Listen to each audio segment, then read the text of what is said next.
What's up? Let me see.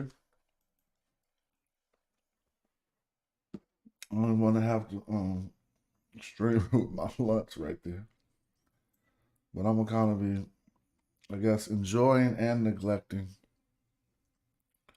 my lunch as I do this stream. But when I sat it on, my wife brought my plate. I sat it on the table. I liked the shot, so I just started with that. What's up, though? So I'm putting this content on YouTube for people having problems stopping screenplays on this game GLB2,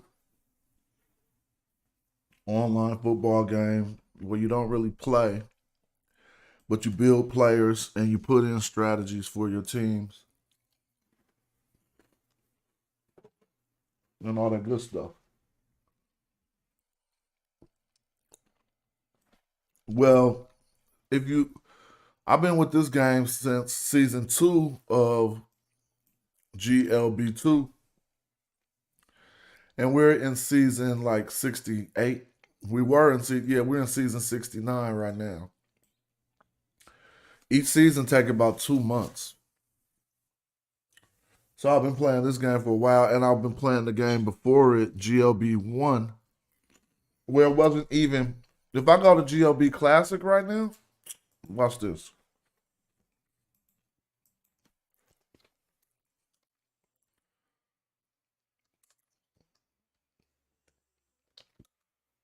I think the people who notice, but on the original GLB,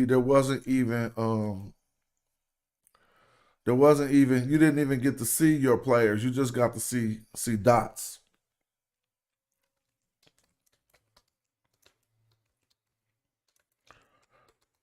So let me show you that. It's still around. This the original one.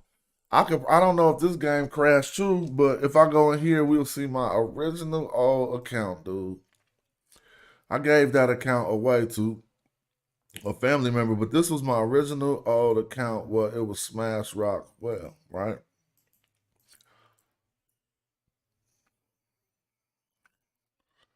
This started back 2011 or something. It's still here. It's funny. I could look at, but when you watch these old games, you literally only seen a dot zooming around the screen. And it was so addictive that it's incredible that I've been playing it for like over 10 years now. So if I look on this old account, I'm trying to see if they got some old games on here or anything so I can show how the game had looked.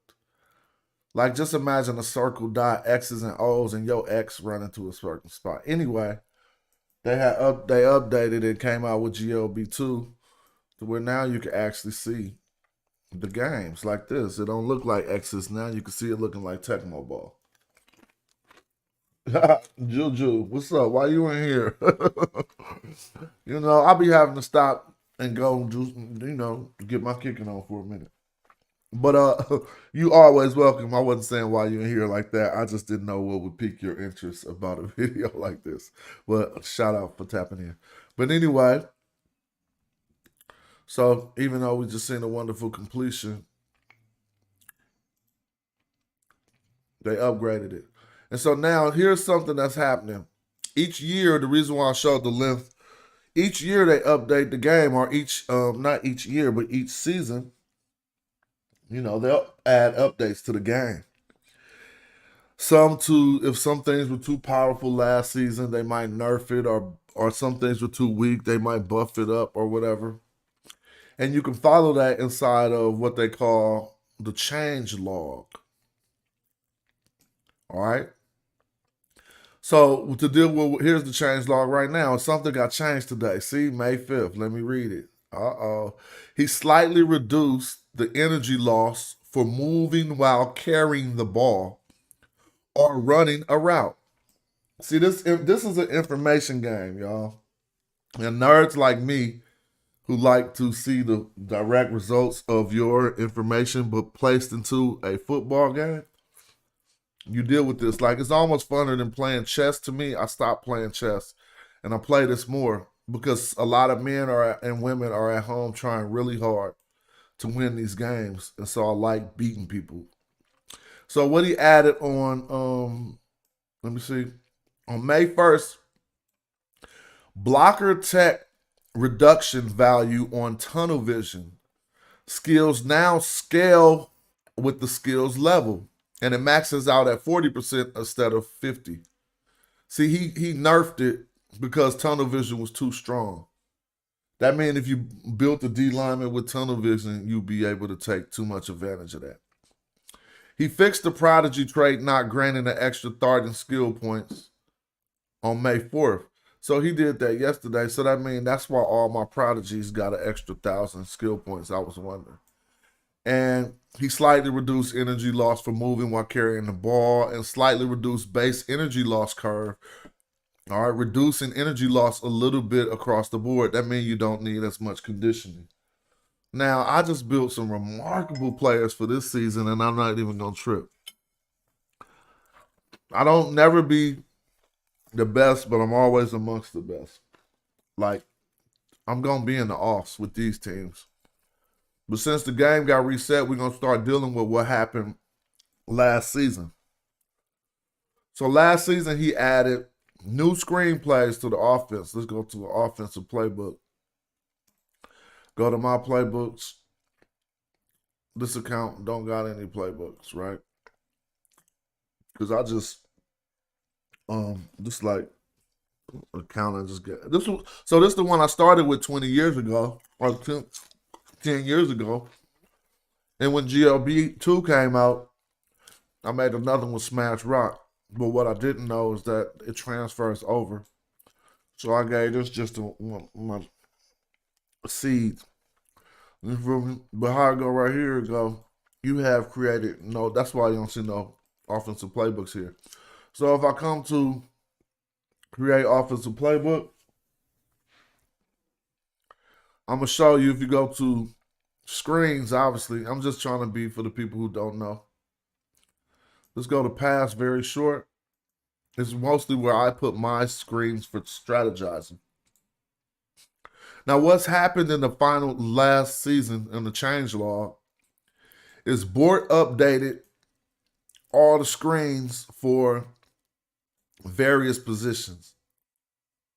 Various formations. See this wide receiver screen? Some of that was there. You'll notice a lot of wide receiver screens that are in here now. And they're causing a problem. I brought new people into the game, and I see other people who saying that the spamming or the spontaneously produced, people keep on using these plays over and over and over again. It messes up the realism of the game. And that's not necessarily true, but we'll talk about that. And it presents a problem for new people trying to get into the game. So here I am to help bust them all out. Now, mind you, I built a screen team this year that no one will be able to stop.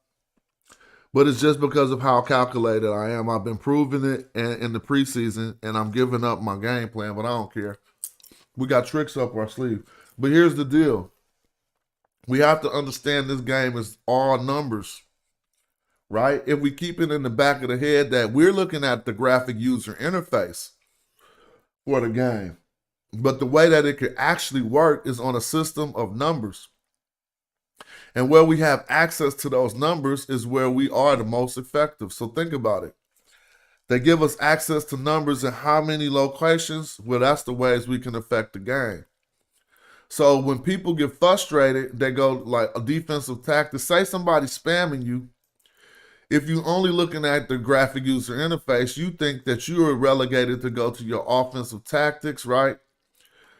And do something in where we could see they give you numbers here because ultimately the system is running on these numbers. But if we want to be on top of our game, we want to use everything to our advantage. And these aren't the only numbers they give us access to. So first and foremost, let's talk about strategizing on this. This is your let's go to defensive tactics because we want to be able to always stop the screen. I'm just going to make it easy, bro. And I'm going to tell you some shortcuts. If it's numbers and a team rely on a play, everything is 100%, right? 100. So you playing a football game. How many times did they call the screen? You want to know that. If you're not that calculated, then I'm going to give you a tool to start being that calculated. It's called GLB2 Scout. And it gives you more data and information on what people are doing on the game. Everybody don't go this far, but this is why everybody don't got no championships. And so what I'm showing is this. I'm going to tell you, this is my mental. Everybody's brain is different. But look at this right now. It's really giving you the math right here. Look. 1, 2, 3, 4, 5. And then you got 1, 2 for either zone or blitz, right? So really got 1 and 1. Now let me break this down so we can understand it further. These are our defensive tactics for first down. How much time out of 100%, how much will we come out in a pass short defense? How much will we come out in a pass medium defense? How much will come out in a pass long defense? So the first part about it is cats ain't willing to set up tactics to address certain type of game plays. If you just hitting the field with the balance and it's got the computer D, you're going to get blew out. That's what this game is for. And so as far as you're willing to go is going to show in the results of the score when you're beating people. So now say you up against a team that when you do the data, they run screens at least 50% of the time. Well, one thing, here's another failure, and you can confirm this. A lot of people think a screen is a short outside pass. In this mathematical logic, a screen is not a short outside pass. In the logic of this game, a screen is an outside run. Now, that's one of the main keys to add to your D. And I've run 1,000 scrims. No one run more scrims than me. It's all just to collect data because I got more time on my hands. Like, people might be thinking I'm crazy how many scrimmages I run. Look, this is just in this offseason. Oh, this ain't this team, so my team. Let me load into my real account. This is, look, I'm just saying I probably got like 30 scrimmages because as I sit here, if I'm studying or if I'm working, I'll just scrim another game, right? So this team, the Compton Conspiracy Theorists, it took me like 30 games to get this to be a contending team, but now we blowing everybody out. I just took a game right there, beat them 20-0. We lost to the KC Crowns, but look, we got all wins over here. So this is how I'm experimenting with a team build. But let's be clear on it, because if we go back to this page and we found out that the teams, let's say you just want to set up a general defenses, you're going to go like this: outside run at least 50% of the time. But the more calculated against who you playing, you could go see what their number is. And you could put the exact number in there. So your team will trigger outside run plays the exact number of times that they're going to call them. But it won't be the exact number. It'll work within percentages. It don't mean it's going to fire at the same time. But your team's chances of winning will be a lot better, because you told them to look for this outside run, which is that screen that that's beating everybody up the majority of the time. Now, say I wanted to make this D card the screen stopper. What I would do, first I'm going to change this very short, because in my brain, 3 yards ain't very short. In my defensive brain, 1 yard is very short. This is because I'm setting up the mathematical parameters for my teams to do different things under my instruction, but I can't affect it while the game's playing. So you got to have your numbers right. So very short to me is 1 yard. Short to me, 3 yards. Medium to me, 6 yards. From between 4 to 6 yards is medium. Long to me will be defined as 6 to 10 yards. Everything that my defense sees that's more than 10 yards, they'll default to anything that I put for extra long. So now a big lead to my defense is 21 points. So when they'll relax and start playing different is after the big lead. They'll default to another D. So now let's go through this. We setting this up for the screens. Check this out. First down, I don't even really care, so I ain't going to let you dominate me. I might even go 75% run outside, but I'm going to be looking at other data. But say I was going up against a blind screen team. You're never going to watch the inside run on first down against a blind screen team unless they won like me, because I might just do something like that.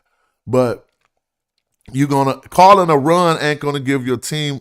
Outside run doesn't give you as much as a defensive penalty. Say it goes like this. You can tag each play, and we'll get into that. But if you put the wrong play tag, you're telling your defense, everybody watch the inside run. Now, if the offense calls an inside run, your team gets a bonus just like real life because that's what y'all was looking for. But if they call a pass and y'all watching the inside run, they're going to get a bonus. Now, here's how you exploit the bonus. We'll talk about that later. No, I'll talk about that in a different video. Because what you want to match up is with what they going to do. You told your team to watch it.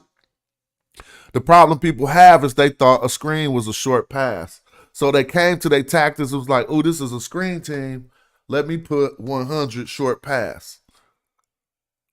And then they kept getting whooped 60 points. Well, come to 100 outside run, and you just told all of your players to look to the outside quarters of the field,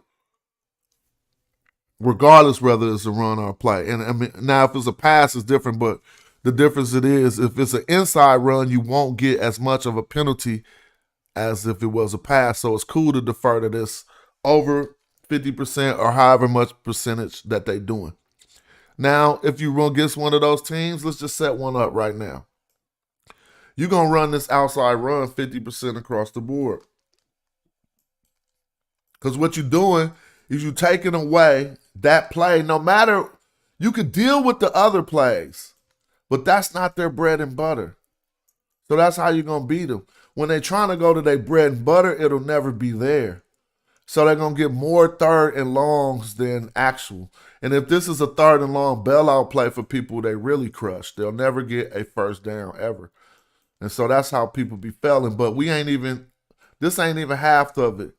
Because you on your way to stopping it, right? I just put 50% on all those Ds. And what I would tell them on first down is if y'all not watching the actually, I'm gonna keep it a buck. I do 90-10s. Some people don't understand that sometimes you gotta force the computer to do what you're doing. So I'm gonna do a 90-10. That meaning if they pass on first down, I'm gonna make sure that the outside run defense I have in there could still be effective on the pass. So only 10% of the time will they really look for a short pass, which would expose my team and make us really solid against one of these type teams. So I'm taking my time and chilling, and I'm doing 50-50s, right? So I'm telling them in most scenarios do 50-50 because I want to take their strength away from them half the time, which would normally put their morale down because they was trying to do something that they can't even do half the time. So you could get better than that if you want to really shut them down. If they spam too much, just only watch that. Make them prove they could do something else. A smash mouth football. That's why I'll be doing the 90s on cats and I'll be beating them. I hate spamming, but I can spam you too. Sometimes I'll spam teams to teach them a lesson. Then I'll go rename my person, like call you like something like, I had one dude called Dumb Offensive Coordinator because I put him in there to make sure that if you were spamming me, you're going to feel insulted because the same player I built is going to stop the play every single time. So it was a cornerback called Dumb Offensive Coordinator. Because I don't want to affect your players' morale. I also want you at the house thinking that there's no way you can beat me. But that's just part of the fun of the game. So right now we exposing ourselves. Let's talk about zone percentage and blitz percentage. It's just that. How many times is they going to do an outside run play? 90%. But 50% of the time it'll be a zone. 50% of the time it'll be man. 50% of the time they'll blitz. 50% of the time they won't. Depending on who you're going against. Now I'm going to tell you right now, turn this off. Turn this to 0. That's the second one. You do not want nobody blitzing against a screen team.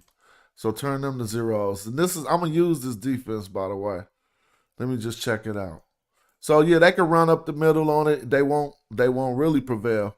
What they could do is pass all day, and that's where we're gonna go start talking about those other numbers that make these things work. Because a team ain't just a team. Every team ain't equal. Some dudes will have a team of stars get blew out by a team of scholars.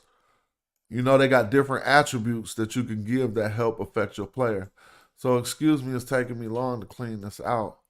But what I'm setting up for people who don't know is the third and fourth down situation. So now if I got them in third and fourth down, right, and they've been dependent on the screen, but I shut them down, you got to think they already got shut down 2 or 3 times if they on third or fourth down. So they're going to really, if they're a spammer, they're going to try it again. But they could, I'm just going to go zone. I'm going to just keep it honest with the zone 50s. Probably don't want too much blitz, but on the short, I'll let them blitz. I don't want no blitz on nothing but the short. Then I'm going to keep on telling them, watch this outside run. But when they get too deep on third and fourth, I might set myself up. So outside run, 50% of the time, they're going to watch the pass long. And they can blitz 50% of the time. So, again, that's just the first setup. Now, that's just to start it out. Secondarily, you have to have the corresponding playbook. And this should help a lot of people. Now, it'll just be drawing on my limited knowledge of the game.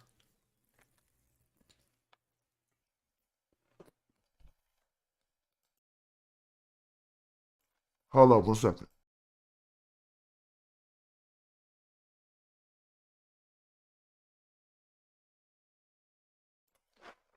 I need to take a sandwich break. I apologize.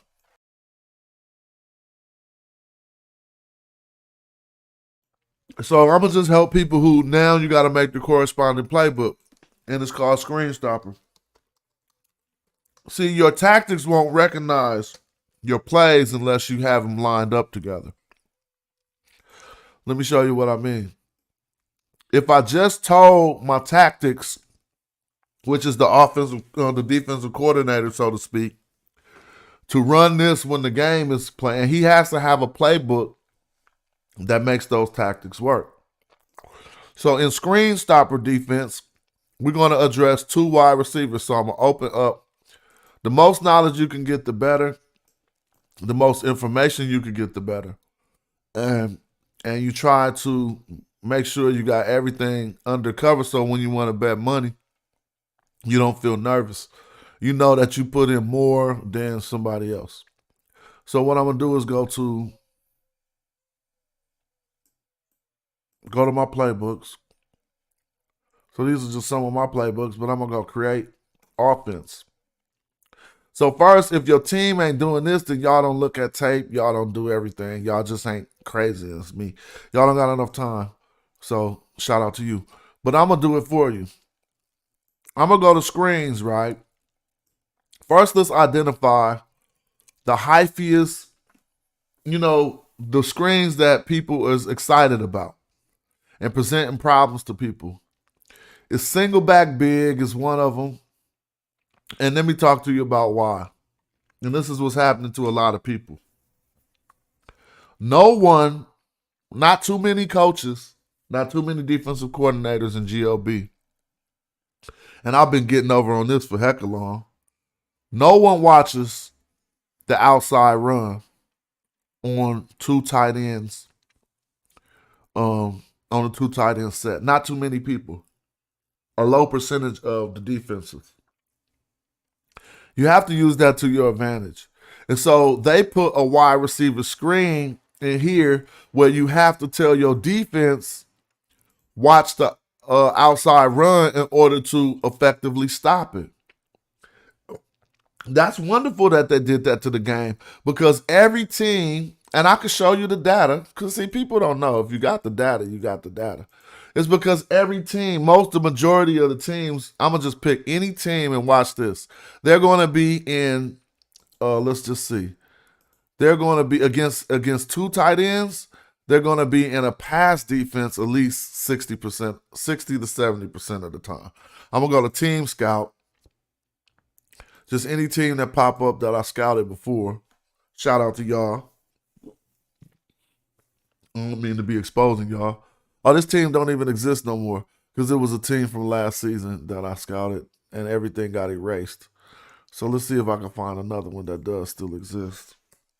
Well, just take my word for it. A lot of people, because that's just too laborious. But a lot of people do that, right? And so what we're having here is a problem for defenses.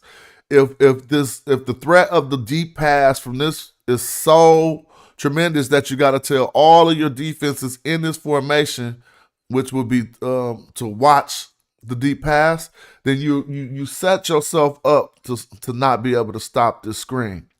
Now, the screen is so strong from this formation that is a real problem because it's just as strong as the deep threat. So you got to just trip off it like this and get into the minds of people. Since the screen is new, you probably going to see this half the time they in that formation. So we're going to have to start changing some of our tactics for two tight ends. And at various times, we're going to have to be more honest and start addressing the outside screen threat. I'm going to tell you some ways to do that from this play that ain't going to put you into too much jeopardy. Some of the plays. But I don't want to mess you up. If you get a touchdown through on you, then that was my bad advice. But I'm just going to say the first thing you do when you come to the two tight end. All right, let me go to my own brain. Instead of giving advice, let me do how I address it. So I'm going to go like this. I'm going to go to a 3-2-6, right, for a couple reasons. To widen up my chances at stopping this because I got two cornerbacks on this outside. Remember, we want to stop this screen because 1, 2, 3 people about to pull, and they're going to assign themselves to people they need to block.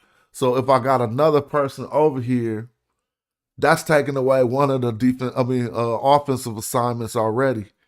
Well, your goal is to free up. Your goal is really to have your cornerback be smart enough so that he will just stop it every time. But we're going to show the third set of numbers that affects that. It's the player build. But it's taking a long time to get there. So what I'm going to do just for right now, and other people are going to tell you better strategies than this, but I'm going to just simply show you one. Now, like something like a man base or a this is me talking from my defensive prowess. Not, trust me, if this ain't fresh to you, don't beat me up. But what I'm gonna do is double the wide receivers. That's one way you could do it, right? Because you essentially told two of your cornerbacks to, when the play come, ignore everything else. They in man coverage, and when the play come, to stay on the cornerback. To stay on the wide receiver. But here's the thing. You don't want to have them, and the tags are right here. I got to make it bigger. The tags is right here. You got to give them the bonus by telling them it's an outside run. Trust me, this is shut down city. Goose eggs. Like, they ain't getting it. Maybe not with this play, because think about the math. We only assigned one extra person over here, but there's two other people pulling. So you're going to need your left end on the action, but the two other people who are pulling got a middle linebacker. They got a left outside linebacker and a safety to block, right? So that means essentially your man is 1-on-1 with the cornerback with nobody to block. Let's count the numbers again, bro. And this is how you shut a fool down. Look, 1, 2, 3, 4. The right guard, the tight end, and the right tackle are pulling. Right? So you got to give them jobs and have some people behind that free and tell your team what to do. So that's 4 people, but really 3. So we got 1, 2, 3, 4, and then your left end, we really got 5. So we can run this play and shut this down almost every time if we tell them that the outside run ain't that. Now, honestly, I don't even use that one. I use better ones. I just was trying to pull out one on the fly because I take more risk. So I do stuff like this. I just want you to feel stupid at the house, right? So I'm going to go like this. I probably hit you with this one, which don't seem like it's gonna stop it. But I know the advantages if you build your team. What you're doing here is lining up an outside. If I went to this 4-4, yes, I got 2 blitzing down the middle, but that's really only 4 going in. My left end is rushing over there from out the gate, right? My left outside line, but this is mathematically a get beat if you start to think. So I could just look into something. Let's see if I really got a playbook here up here that'll stop that. Compton outside run. I'll look at that. I ain't tripping. See? Now I got this on pass run because this is so effective at stopping. This is one of my real playbooks. You can say, oh, I'm going to beat that up, but I change all the time. This is just one of them. This is for them spamming teams. They can't get past this D. This is vulnerable to the deep pass, this man DE flats, but you see how they hitting them flats on both sides, hitting that flat. Look at the math. They got 3. Look, I got 1, 2, 3, 4 already over there before the play even started. And so but that's 2 wide receivers. Let's see what I would do in the situation for 2 tight ends. This is my D. And so you can look at my failures or how good it works. Some of y'all need to get up on this invert Tigers. Invert Tigers too, if you build for this defense. Because, boy, this shut a lot of stuff down. But it got holes up the middle. But if you call it in long situations, they're not going to get the first down. But it shut the pass down really good. But especially for 2 tight ends. All that ISO, tight end, ISO. Oh, no, man. All that big spot open in the middle of the field. No. So invert Tigers.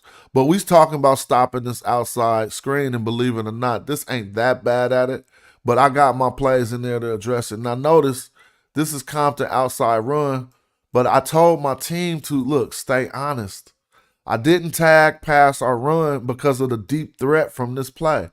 So that means these plays really got to be effective enough at stopping that screen, and it's been working for me. So you could get your doors blew off. So don't think that, oh man, I tried that. No, think for your own brain, but use some of the template that I'm trying to lay out. You know, so what's another one they use? 5 wide receivers. Let's go to 5 wide receivers. So I told them to stay, look, outside run. So notice I got an outside run play tagged for 5 wide receivers. It's not one I'm saying is good or one you should emulate. Here's another one. Outside run, cover 4. In 5 wide receivers is because we need to stop that screen at least.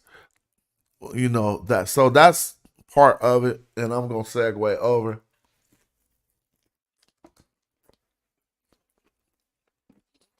As I bite the sandwich, so hold on.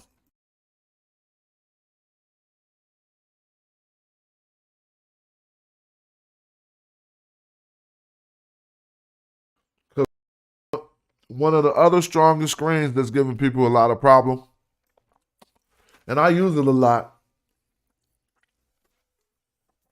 but I would rather the integrity of the game be cool than just beat people by 100 points. It is a 3 wide, is this one. One of the strongest screens, and you got to know how to stop it. I've been getting stopped. If I go to pass short, if I go to single back or pistol. Now let's talk about these screens. Even though we was talking about how to stop them. This is something you should notice. The pistol halfback screen to the left. All right, let's just look at something. Pistol screen to the right, you got 3 blockers. Pistol screen to the left, you got 4 blockers. So the chances of you having a mismatch on the left is already higher. Unless they stack their team strong on the weak side. Here's another thing to notice. Look where the linebacker, look where the, when I make this super big, look where the halfback is lined up on this screen. Right behind the quarterback. If you come to a less effective screen, all right, depending on how your O-line is built. Shotgun is one, but look what a halfback is lined up. He's lined up to the right. So now you got two blockers if you go to the left, because these dudes gonna run routes and try to pull them out. But it take you longer time to get over to the left. And you got to cross the quarterback. You got two blockers if you go to the right, and you don't got to cross the quarterback, and it's going to take you less time. If people don't even notice that simple thing, this screen is so much more effective than this one for those simple reasons. So now we just talking about stopping the 3 wide receiver screen. You got to do that really with a lot of zones, but I've been getting stopped by people just simply tagging outside run or keeping the team honest. Because let's see what I do. Yeah, see, I kept my team honest. I only got them watching the pass in long situations. And I got this blitz pressure coming. And I got my players built to stop that. So I played it honest. I didn't tell the team to watch the outside. But 4 wide receivers, outside run. Let me just give y'all some game. Here goes some more game. Try it. Because I got the best record against 4 wide receivers. Like, I can't talk confidently about much, but stuff that I really feel confident about. I'm just experimenting with this one right here. But over the past like 10 seasons, I don't know why people don't be picking up on how hard I be stopping them.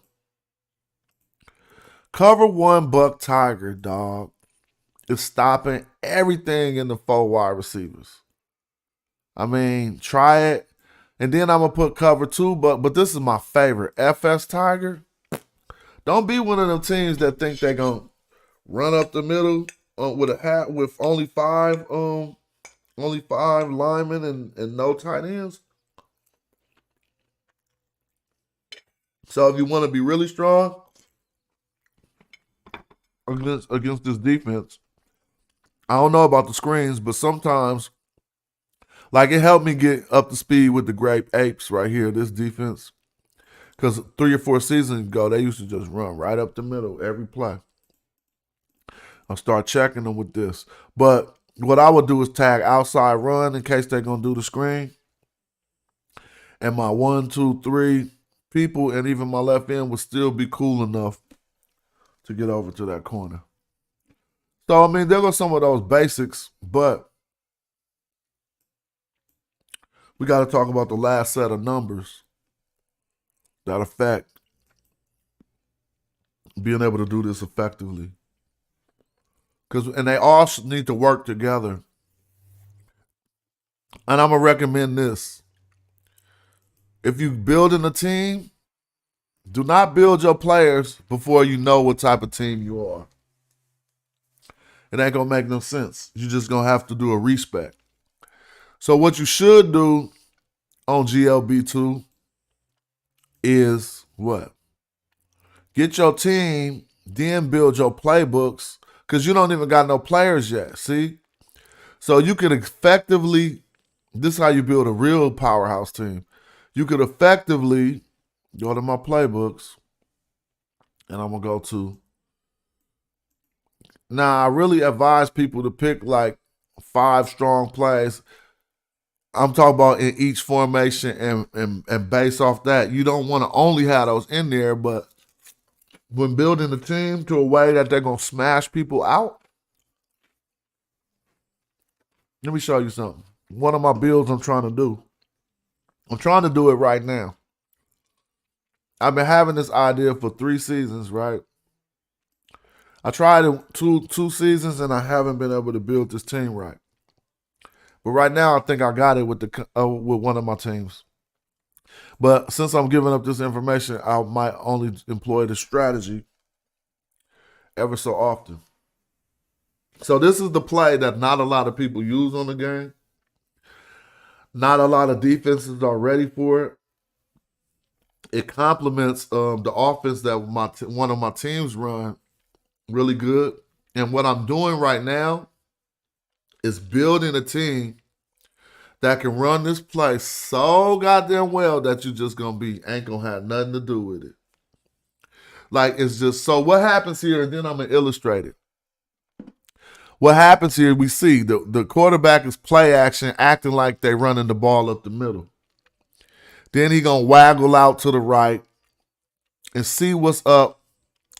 If you got a really fast receiver like I got now, oh my God, it be curtains, bro. Because I'm gonna show you what I did. This receiver, let me go look at some highlights of this play in action from my scientific. You're gonna start laughing.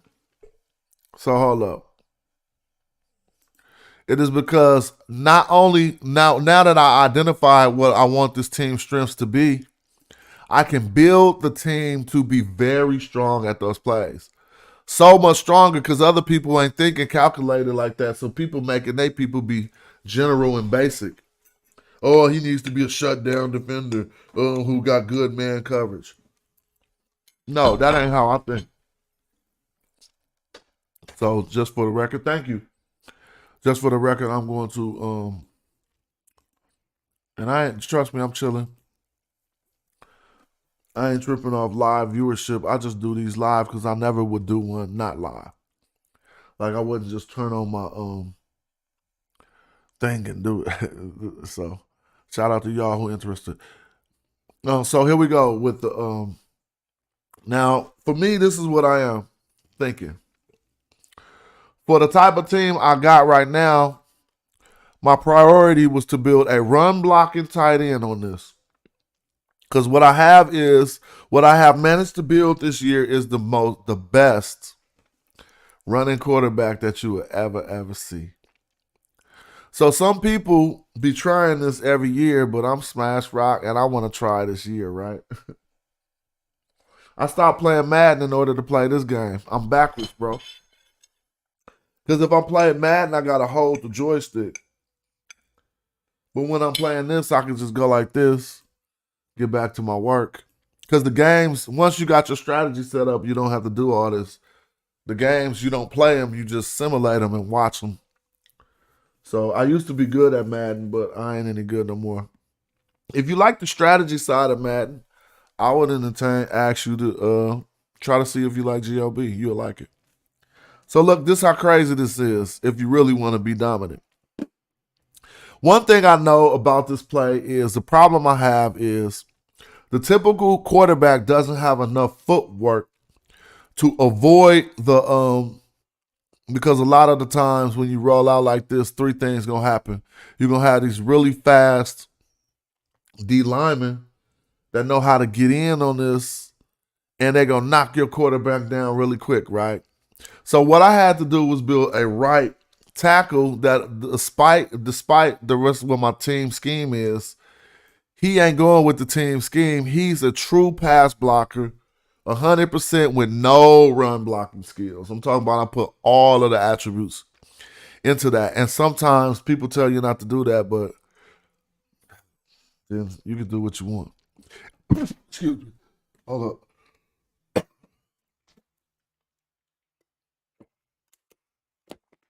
Oh, excuse me. So I also had to build a really, really fast wide receiver. Now, this is the thing. My goal ain't even to pass this play. My goal for this play is to run the ball and at least get a guaranteed 5 yards. So what I designed the team to do is I need a pretty quick blocking tight end who's going to get over here and draw them out, and then once he get them out there, and once my quarterback starts scrambling, bow, he going to just knock them on the butt. And it's been happening. I need a super speedy wide receiver on this right side, and I need a quarterback who's really fast. Now, I just started trying to execute this in this preseason, right? So I know it ain't no content on team scouting in here right now. But if I could scout my own team, we'd be able to see how it's been working. Let me try to scout my own team. So I'm going to take us, and it's going to give us the information on that play so y'all can go see how it's been working. And it's going to be hella funny. You gonna be like, whoa, they killing cats. And so what? Ain't nobody about to really just build a team to stop my one play. And, I got upper trips up my sleeve because that play is really in there to make my whole playbook really, really strong.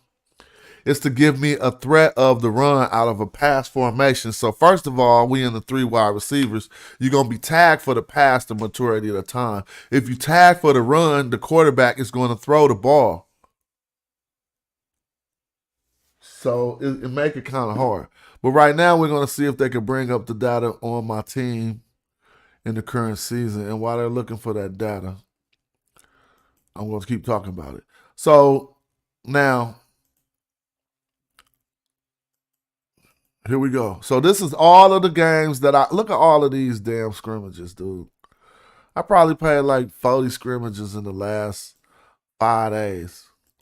Because I just look at my phone, press select, and then go about my business. But to get this data, I want more data than less. So now what I'm going to do is tell it to analyze my games.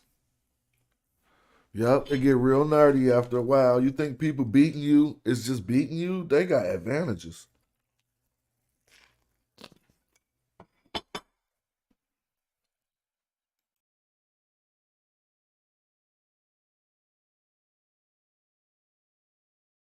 I don't know why it's taking so long, but let's give it a second.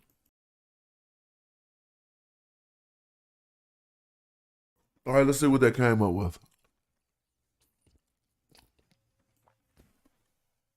See, I always scout my own teams before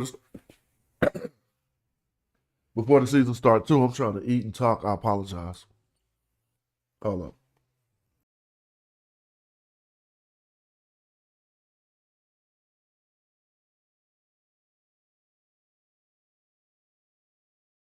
I'm doing too much. But here we go. Look. They told me we is like 50-50. Look, this is how I be fooling cats. They say we 50-50, dang near 47-53 pass through. No, we're 100% running team. But Vic gonna have you out there. So if I come down to our passing, how many players you'll see that we throw that screen a lot, halfback screen. We almost spammed it a lot. We've done it so many 78 times. Our second best play is big I wide receiver flag. And then we only complete this 33% of the time. See, so I'm going to pull this up out of my. But I run it for another reason. Now, look. I want you to see this data. It says this. Single back play action boot. That's my third. I ran that the third amount of times. But look at what it says here. I want you to see the good numbers that look like bad numbers. Because you got to know how to manipulate the system. Watch this. Medium distance. It's been a big play for us 9% of the times. But remember I told you I didn't want it's only for 5 or 10 yards. My completion percentage on it right now is only 11%. So that don't mean that he been doing really good. But what they're not telling you right here is we didn't design this play as a pass. It's only being logged into the play data as a pass because of the way we built our team. So now watch if you go look, and they're going to show you my actual replay data. So here's when I face, and I'll be going this deep. Here's when I faced this play, and this is how it transpired. Now notice the play we was looking at, he going to roll out. Look, he roll out. He reading, he going to run. Bow, they was on it. They stopped it because they was in the zone. All right? And shout out to St. Louis Bills. That's somebody else who had just started the team. That play right there is trying to be the strength of what I'm trying to do. So let's see when it worked a little. But notice all of these say scramble for, and never say passes. Now when he passes it, that's a bonus because that means he really caught y'all slipping because he ain't even trying to pass it. So it's kind of like my little option, but look at this. Sometimes he do it right. Rolling out to the top. He looking. Bow. He out. Just for them yards. See, that's a nuisance right there. That was first down. So now we got 2nd and 1. I designed that team to do that play and to execute it, and I'm going to build him and grow him at doing this play. He going to do. Roll out again. He looking. He looking. Now, notice this. Let's stop this. This wide receiver right here is really fast, so he's stretching the field, taking dude down the field to open up the running space, really. So at this point, it ain't really what D you going to do. You're just going to stay in the cover zone, and then I'm going to show you what's going to happen. So some teams thought they had it figured out, right? So let's look at this one, where he throws the ball here. But he's not, I told him not to throw it much. Look to run before you throw. So look, see, that's what happened. So if y'all gonna clog up the running lane with this play for me, and I know I'm supposed to be talking about stopping the screen, but it's kind of like the information people be needing. There goes a screen that didn't get stopped. But let's see it again if we can see the play. All right, forget it. Let's look at a better example since I got so many examples. Now, here go one where he gets stopped, so I have to analyze this data too. Now, notice every time he's going to be doing, just so people could follow along, every time we look, he's doing this play right here, right? So you're going to see the quarterback roll out. You're going to see the wide receiver act like he going deep. He acting like he going deep for a pass just to stretch the field, but we ain't a passing team. But my quarterback is set to only throw it over the top if they really plan on that run, trying to shut my run down. So here go the results of the data. Again, we're going to look at a time when it really got stopped right here. That's what happened. He rolls out. Oh, see, that's what happened. So as we analyze the data, we see that this tackle that I built only for this play, I built him only for this play. No, but this wasn't him. This was somebody else. So this is Chip Pryor or Daquan Holland. I don't think it was Daquan. I think it was Chip Pryor, right? And let me see. I can't really see their names because the thing is messing up. Well, anyway, if you look at this tackle right here, he got slipped on. Dude came in and got the sack. So I think since that happened, I rebuilt a new offensive tackle that will be less accessible to letting that happen. But let's look at some of the good times when the play turned out good. Now, everybody can know how to stop this. All you got to do is blitz this side. But I got stuff for that. And that's kind of what I want to bait people into. Because if I could get them to blitz this side in order to stop this, then my real play, oh my God, it's going to be home run. So there you go again. Look, now he shook, dude. There you go. Now that's Vike Mick. So his name is Vike Mick. Hold on. And I know Vike Mick is about to be a record keeper. You see how fast he was out? Let me zoom in on this. This is how the play really supposed to work. You got to see. Hold on. Make it bigger. I can't make it bigger for the people.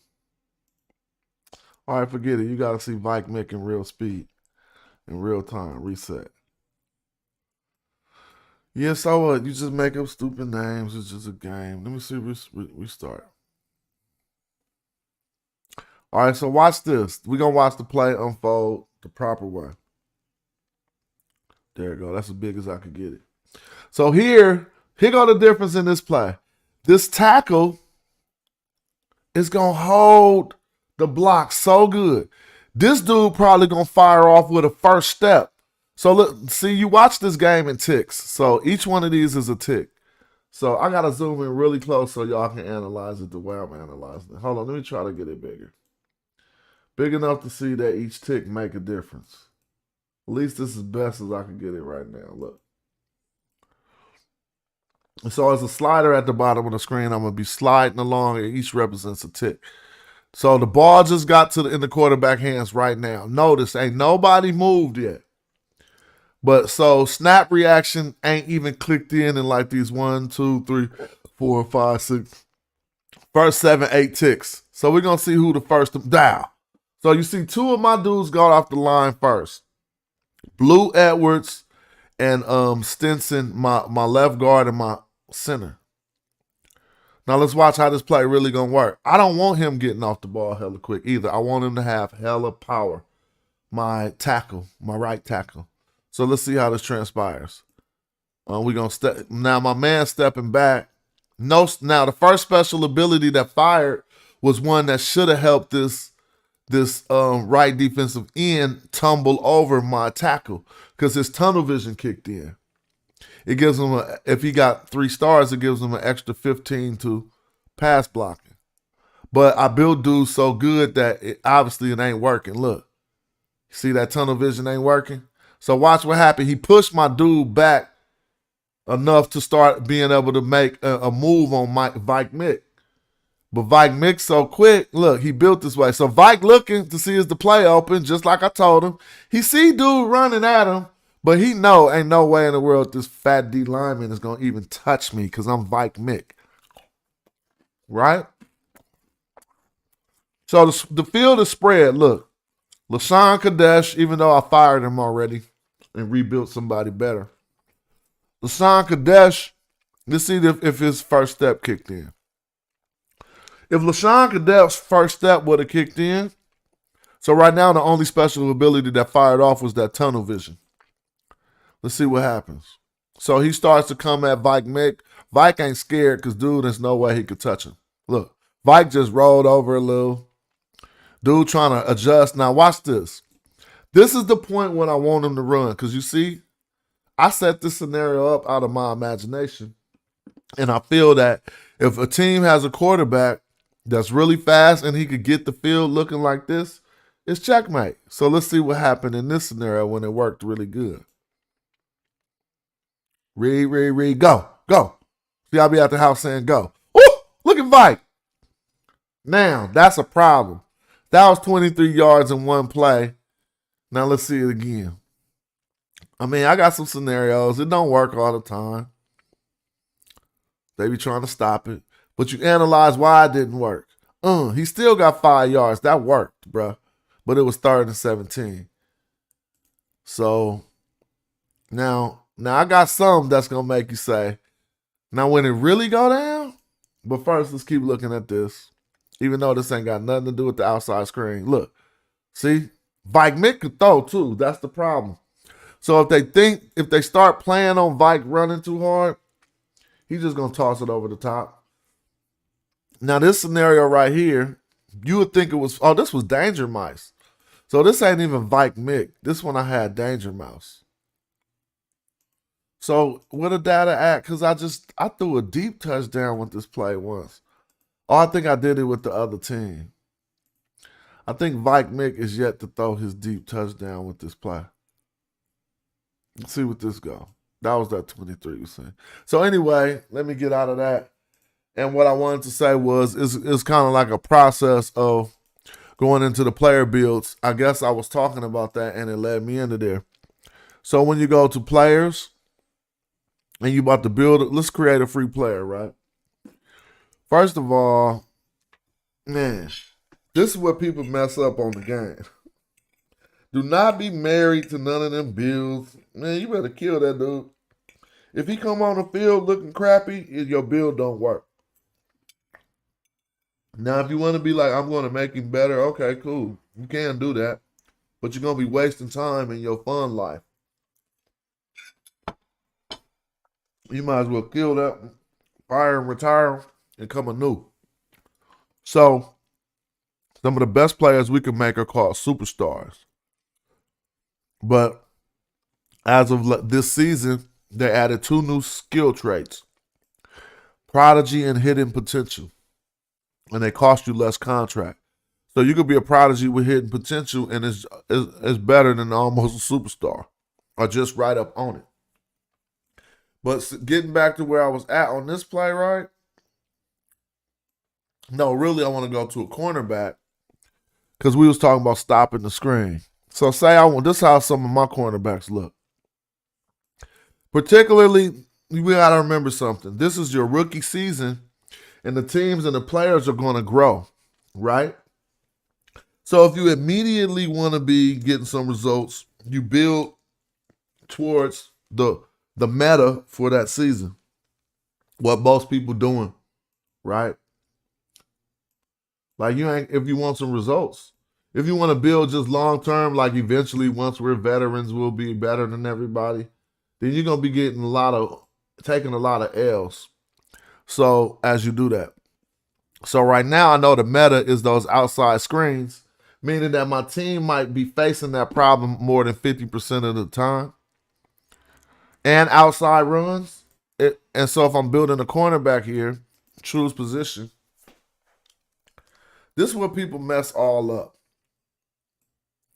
Because they're not going to show you the result of a player right here. They're only going to show you these numbers. Once you input either his strength, his speed, his ability, his stamina, his awareness, and confidence, your output with different potential levels at each football skill or quality. So let's say if he had a 1 in strength, there's probably no way that he's going to have a 60 in run blocking, or a breaking run block, because his physical attribute was too low that you started with. If you give him a 1 in speed, when the attributes come out, it'll probably be hard for him to ever achieve a 100 in sprinting. And so if you can't see behind the magic glass, new players to the game don't know what builds benefit players. So this is why the game is so lopsided. Let me show you. Because the standard advice is this. You got 5 attributes. Never take anything under 5. And whatever one you want them to be good at, boost that up. I'm going to tell you right now, all them teams that's getting hands put on.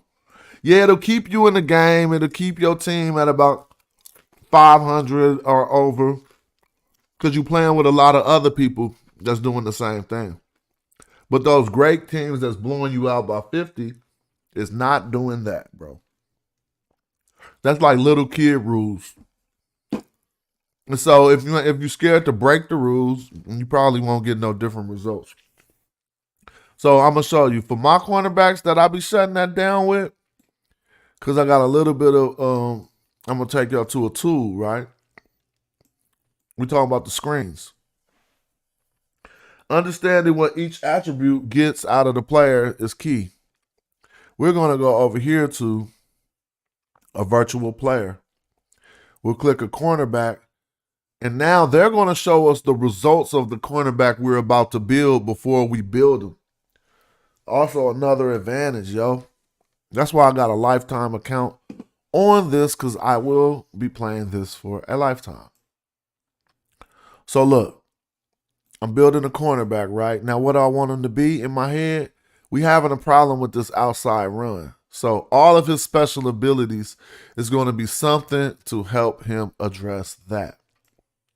I'm going to tell you right now, if you're having problems, I'm going to build an easy one.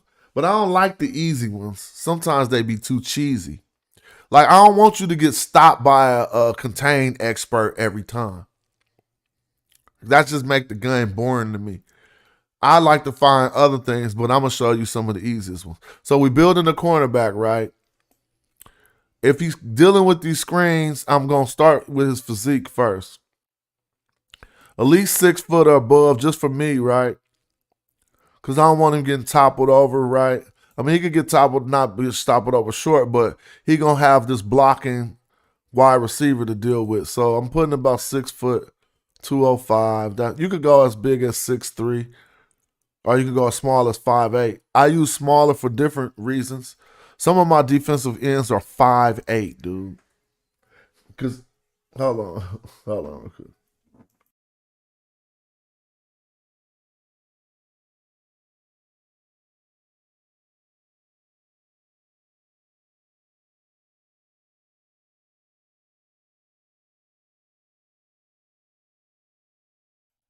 Oh, pardon me. So I was just thinking, like, hold on, excuse me. I would just do like 6'2", but look, out of all of these attributes, I'm just not gonna read them off.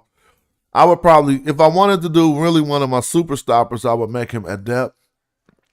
But then you got to sacrifice 2 other traits. I mean, you got to sacrifice that trait just to be stopping one thing, really. I don't always do that, but sometimes I will. Adept is going to give him more skill points in the beginning, so he could come out as a 3-star player in that skill, whichever signature ability you choose. Now, trust me, if you ain't got no 3-star players, that's another reason why your team look like that. Because normally you got to wait to get all the way. If you go through the normal player build process, you probably got to wait to get to pro almost to get 3 stars. But if you're an adept player, if you build an adept player, he'll start out with about 8 signature ability points, which is enough to be 3-star. It's very good at sometimes to split up your signature ability points, but it's also best to stack them when you want to create unfair advantages. And that was going to be the name of one of my teams, but I didn't think I would be able to create such an unfair advantage to name the team that. So he's going to be adept. I'm going to illustrate this dude, and I'm going to really build him. Then I'll retire him. He's going to be adept, cornerback, adept. Now, what do he need to be focused on is stopping the run?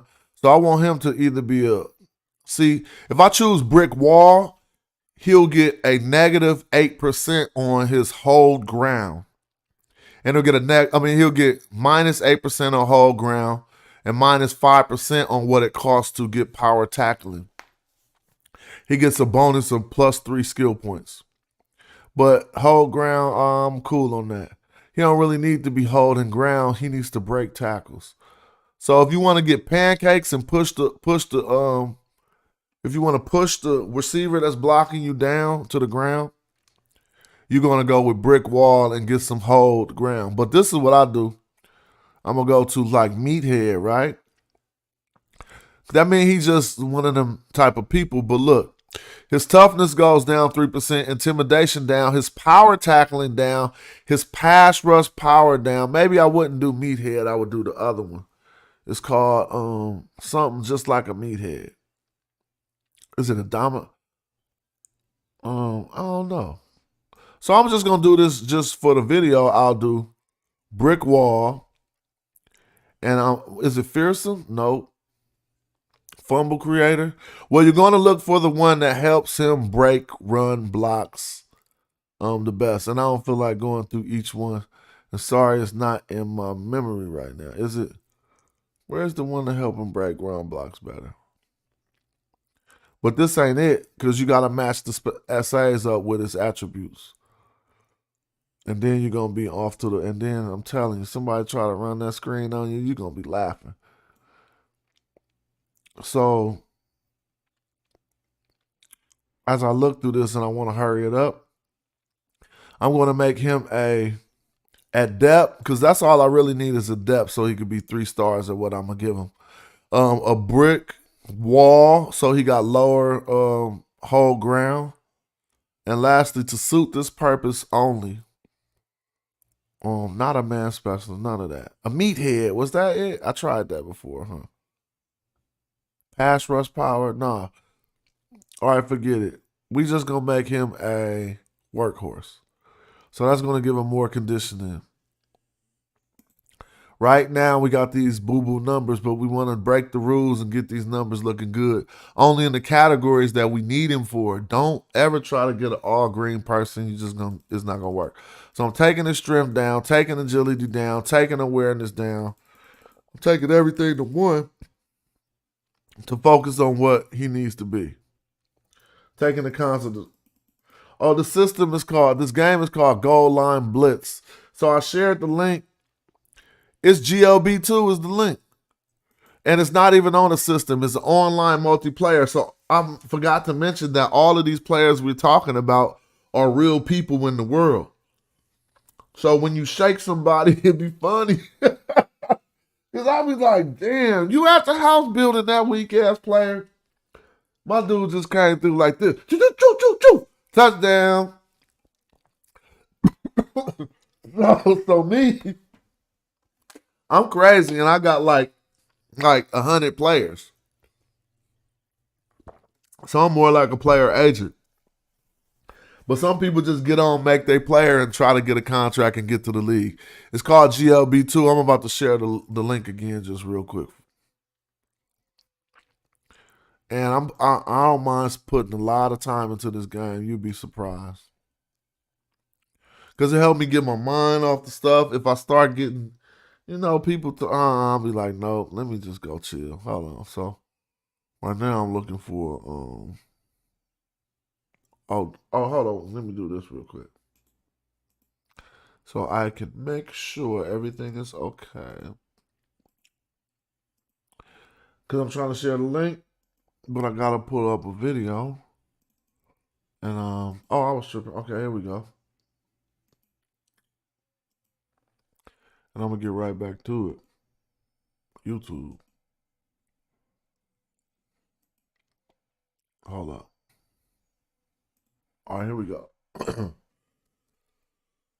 That's my referral code.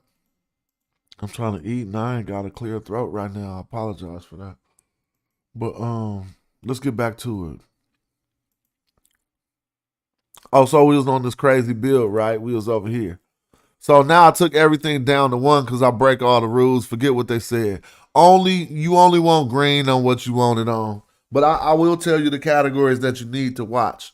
So people been beating y'all up with the screen, right? You need a cornerback who can address that. So we got him at 6'2", 204. Now, if his attribute, one of them is at depth, so you don't have to worry about that. But if he gets a bonus, a negative 8% bonus at holding ground, then he needs to be good at holding ground because you'll be wasting your essays. So at the bottom of the screen, they show you how good your traits affect your skill points to where you could build a better player than other people because you're saving your skill points and you ain't just throwing them in categories that don't affect his gameplay. So what we're going to do is this. Since he needs to be a brick wall and we want him to be way more powerful than the wide receiver, I put his strength on 10. Now, he's a cornerback that will allow him to, at this point, have almost green hold ground, but I'm not going to invest most in hold ground. So I'm going to put his agility up to 10. So now we see things starting to green up for his build. All you want to make sure is his red categories ain't categories that he depend on heavily. If they are, you got to fix it, and you still got more skill points. For me, what I see here is this. Too much money and strength. Right? Because I really need him only to have a whole ground of about 40 to be able to beat up the average blocker who's trying to do a screen on that side. But his break run block needs to be really high, and that depends on agility. So I'm taking his strength down even to get the whole ground to about a 42.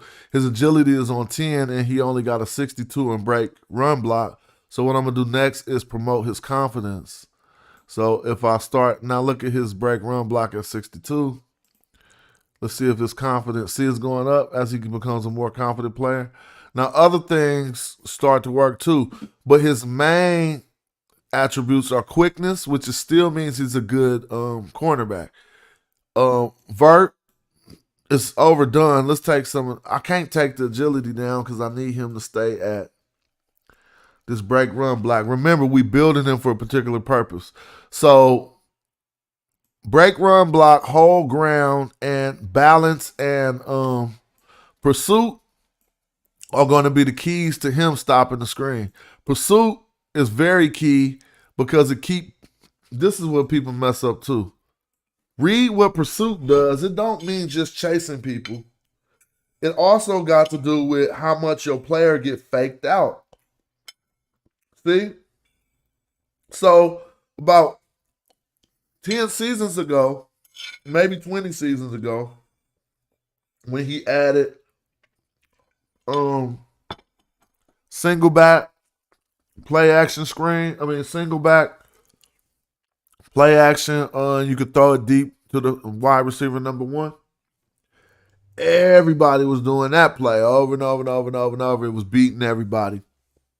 And what you learned and what got fixed was the attribute of pursuit, or this quality of pursuit, also helps cornerbacks not to be faked out by quarterback fakes or ball carrier fakes. So, in a sense, you need some pursuit too, because when that wide receiver take that step in towards that quarterback, a lot of cornerbacks get faked out. And I'll be watching it when I look at the data, and then you can look at their pursuit and say, okay, maybe that's it, maybe that's not. Some might argue against that, but what I'm going to do is raise his pursuit to a minimum of a 60. All right? Because even if dude do break the screen, at least you want him to be able to snatch dude, right? I got one free safety called You Got Snatched. And I built him in a way that I don't care how fast you think your cornerback is, you're going to be at the house mad because you keep getting tackled by You Got Snatched. But so next we want him to be a little bit more defensively consistent than this. 53 is cool, but that's one of those attributes we want in the green. So we're going to have to start dealing with his confidence, right? And so I pushed it up to an 80. Now, see, this is a cool, even though his sprinting only will go up to a 37, do not worry about that. Here's the trick about goal line blitz. People be forgetting this. And it worked like this in real life too. That's why I love this game. Footwork for a cornerback is almost as important as sprinting. See, you got to think about it.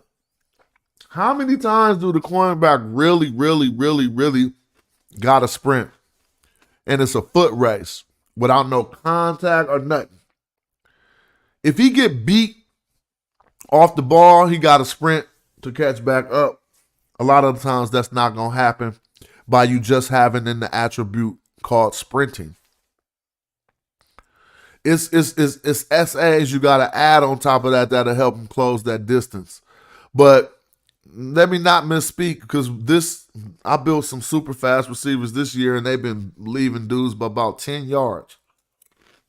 But for this build, I'm less concerned with his sprinting and more concerned with his footwork. Because footwork is the ability for the player to backpedal and sidestep fast, right? So if you could backpedal fast, you do less sprinting. Remember that. The players that can backpedal fast have to sprint less. The player who got clumsy feet and can't backpedal fast, he got to turn to his side and prepare to start running forward quicker. So then you want to make sure that we, on this type of a player to stop the screens, we focusing on his footwork. Balance to push down the blocker, and primarily his break run blocking stuff. So now that we cheated and used this to build the dude, I mean, we didn't really cheat, but we got to see what type of player we be building. I still got 3 attribute points left. Now I'm going to focus on what he should be doing. If I'm a man team, I will focus on that. If I'm a zone team, I'll focus on that. All of that's going to come under awareness. His conditioning is kind of low.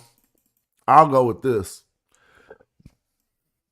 Meaning that a cornerback who can dominate in this situation when they run in the screens, he's going to get a morale boost. And so when they start throwing the ball to him, this will be enough man coverage and enough zone coverage for him to effectively be able to do something, right? So I'm going to click build it. And right now the game about to build this player for me. So if you come to the game and you see players who look like this, I'm going to show you.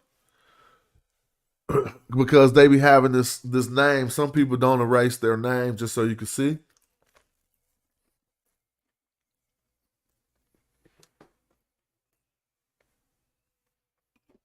Here we go. All right, this name. When you see them names, if you don't know, when you see them names like that, That means the person got to look and get more information when creating the player. Because he used something else. So now everything we about to see on the screen, I already know what it is. See, because we got to see it.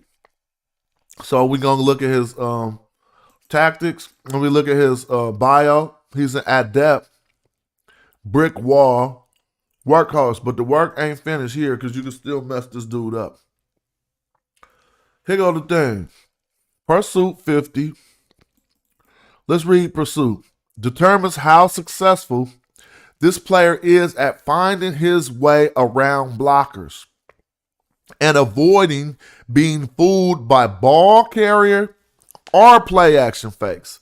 So it's going to help with the ball carrier fakes, the play action fakes, but specifically finding his way around blockers and avoid being fooled is why I want his Pursuit at least at a 50. Here's another thing. If the screen do get caught and the block is blocking him well, you want him to have some recovery. Maybe dude broke for some yards. You want his Pursuit to be enough to still stop the play. But this is a cornerback. I'm putting his break run block at least 50 here. And his whole ground at least like a 30. So the way most people build their wide receivers, they only think about them catching the ball. If they got a running team and they completely dedicated, they'll start to give them some run block. But what you'll notice is if you build a wide receiver, it gets so expensive to raise his run blocking up higher than a cornerback's break block could be. And that's like real life. Like most cornerbacks is going to be able to break a run block better than a wide receiver could run block because they wide receivers. So it's more expensive, you remember that, for a dude building a dang, my RC cars just popped in my head. Like I got this one I want to build. It came today and I'm thinking about I might get to that in the next 30 minutes. But these skills ain't gonna just work by themselves. You put 50 break run block, right? Maybe a 30 whole ground. Since whole ground is cheap, I'm gonna push it up to 40. Defensive consistency, I'm gonna take up to 6. This is so how much he messes up. It says the ability to remain calm and avoid defensive mistakes in pressure situations. So it translates to when you're watching the game on why did he just mess up?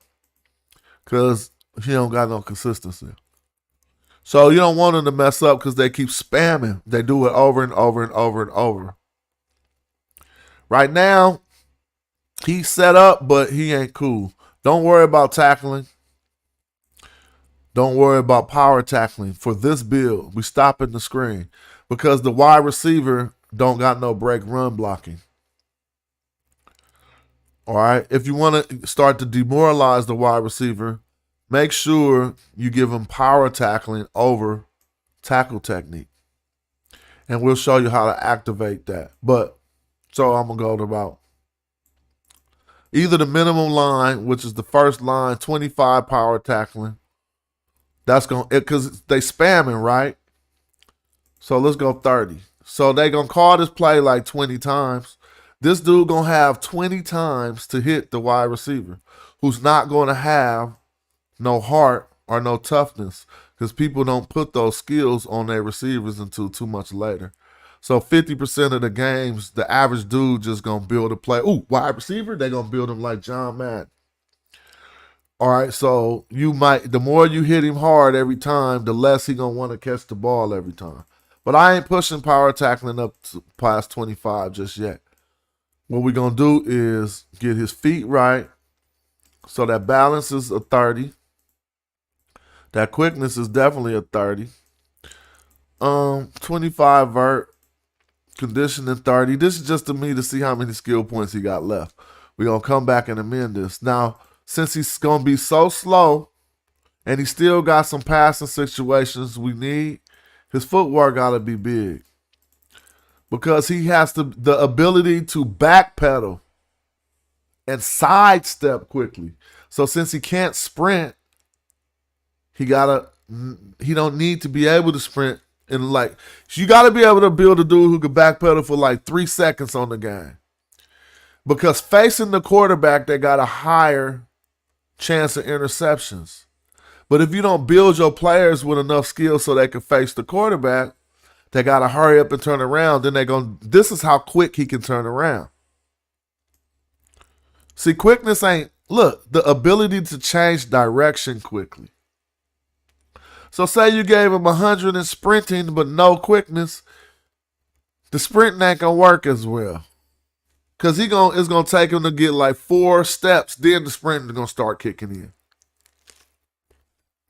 But if he could change direction hella quick, then you wouldn't have took a hit at how much sprinting got shaved off from him changing direction.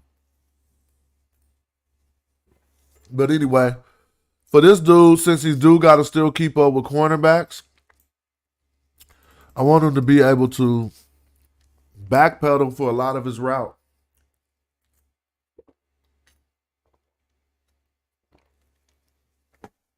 I built some slow ass cornerbacks that people couldn't burn before because it wasn't about their sprint. I still gave him a 25. That's apparently fair, but I haven't addressed his pass coverage, nor have I boosted him. Normally, I like to boost players after I see how they play on the field. So let's see what's wrong here, because I know it'd be things wrong. Well, I don't need to worry about a snap reaction, but he definitely need intimidation. What intimidation do is make the dude who consistently trying to block. I mean, intimidation is scary. So you can have a coverage linebacker with all these skills but no intimidation. Or you can have a coverage linebacker with hella intimidation and a little skills. And a majority of the time, the dude with the intimidation is going to get less catches caught on him.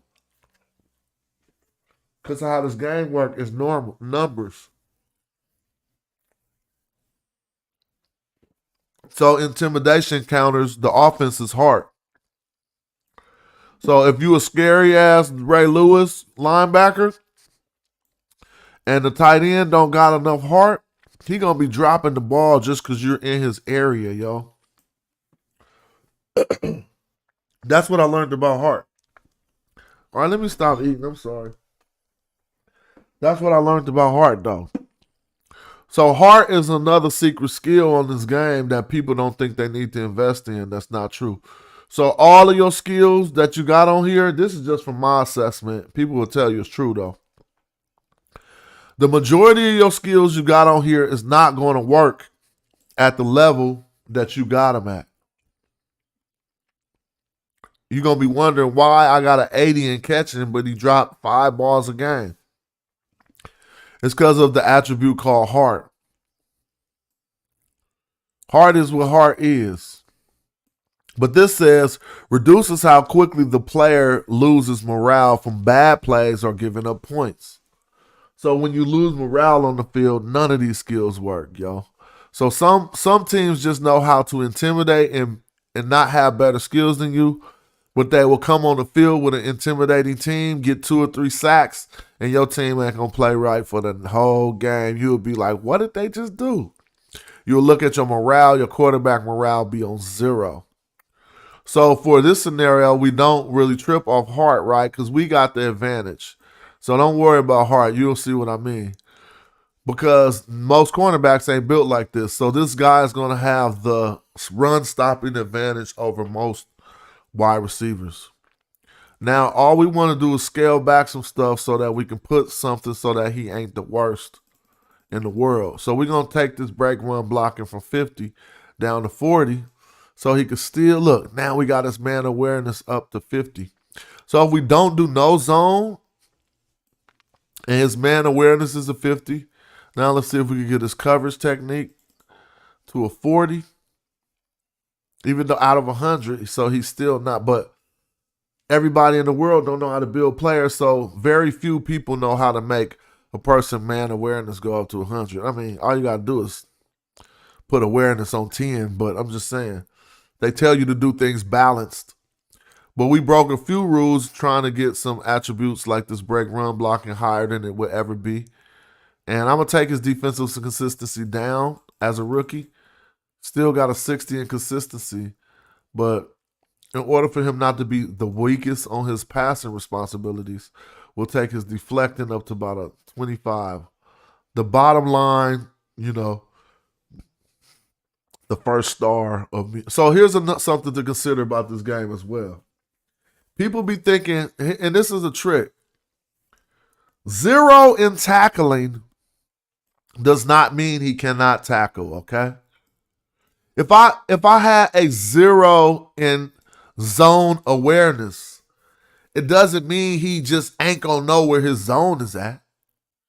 He just ain't gonna be. This is on a scale of other football players. So he'd probably be the weakest dude in the league at being in the zone, but he's not going to just turn into a complete person who don't know how to play football. So some skills you could say, okay, I'm not about to give you none of that. And you'll still see them make a play. It'll just be less often, and there'll probably be a liability more often. But with that to say, I'm not going to be in a zone a lot, so he could have a 16 in zone. The 1 or 2 plays we run a zone, he might be a liability. You win some, you lose some. But the goal is if we shutting down the screen the majority of the time that people doing it. Now, let's talk. All right? Because what we did was, we still got some skill points to give out, but we're going to focus on that we made him an adept so that we can get a 3-star something. But to keep it a buck, I don't know if any of my run blocking cornerbacks are 3-star adepts. So this guy is probably going to be better than some of them. So what that's going to do is I'm going to show you when you come down to add signature abilities, don't just do these willy-nilly either. Remember that the only way the computer can execute this simulation is going to execute is with a series of numbers. So you need to gain an unfair advantage over other people. So this is what I mean. If I put his footwork to a 50, seeing that I know this is how he primarily what he's going to use to stop the passes, it's not going to be too much his coverage technique because of how I'm building this defense. This says the ability to keep up with receivers when making cuts and changing direction. He got a 40 in that. He's not the worst.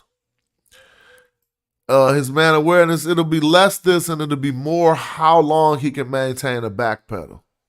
This is just for this build I'm doing.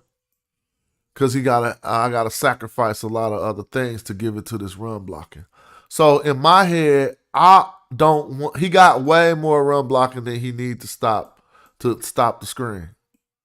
So what I'm gonna do is, and remember that's not did I mess it up? Oh, remember that's not pass blocking on screen plays. You can confirm that in the chat on GLB2. That's if you want somebody that's good at blocking on the offense for the screen, you need run blockers. So let's go. That means you need to defend against the run block. So what we're going to do right here is what? We're going to numerically make sure we gain an advantage over most people. 50 footwork. If we're targeting him still being able to not be a bad cornerback. Right? And let's give him a little bit of intercept. Wait, did we get his conditioning so low? 40 conditioning to start as a rookie ain't bad. Heart snap rate, I'm not worrying about none of that. You're going to build that as the season go along. You get a few skill points every game. So what you want him to do is come out strong with the plays you built. So let me see. What I want to exaggerate is his footwork, right? So I got to find a special ability and take advantage of stacking my essays to make this work. So let's see which one going to help his footwork. Not brick wall. Let's see, coverage expert. There we go. So this says this player gains a burst of speed to catch up with his coverage target. Farther than 4 yards from the target. And it says 1 click of this will give him a 5 to quickness and a 3 to footwork, conditioning, and coverage technique. And his max run speed will be increased by 4%. But let's play the numbers game because we always want to stack our essays for those key dudes. So I put all of the adept essays into this one attribute. It's called coverage expert. Now let's read it. If a person gets the person he's defending gets farther than 4 yards away from him, the activation of this special ability will happen 50% of the time, and it will last from 1.4 seconds to 2 seconds, which is hella long. He's going to get a 18 plus 18 in quickness, plus 18 in footwork, plus 12 in conditioning, and plus 12 in coverage technique. And his maximum running speed will be increased by 12%. So now, at the time when you thought he had a 50 footwork, his coverage expert kicked in, and now he got a 68. Now, 68 in footwork is enough to backpedal with some of the fastest sprinters on the game for long enough if you got if you ain't got no D-line, then they'll run forever. You're going to get burnt. But I'm acting like we got a 3 or 4 second defensive line. We should always have a 3 or 4 second. If you ain't got no 3-4 second defensive line, then you ain't going to win at this game. You can't give the quarterback 5 seconds. He's going to make the pass a lot of the time. So this is also dependent on how strong the D-line is too. But I gave him 3 in coverage expert. Let's pull back on that. Let's see if it's something else that can help him stop the better. The screen. So we will go to contain expert because this is what we was building. So you got to see, do you want him to be stopping the screen and still getting some, looking like a good corner? Or do you just want him to blow up the screen so bad that it's embarrassing to the other team? Because embarrassing the other team, it raises your team's morale. And then y'all start dominating, making them look like the Bad News Bears, which is the name of one of my teams. So, break run. So if you want, let's say you want to focus on him stopping the screen, you find a similar essay and stack it. So this one is called Line Crasher. It gives you pass rushing power. And since a screen is considered a run, that wouldn't activate. So we're going to find one. How about this one? Contain expert. Let's say if you was a 1-star contain expert, this is powered by a pursuit, how much pursuit you have. And the ability is passive. That means it's going to activate all the time if you're defending against a outside run or a screen. Like it don't take nothing to activate it, but you just simply defending against an outside run or screen. But the activation chance with 1 click is only 20%.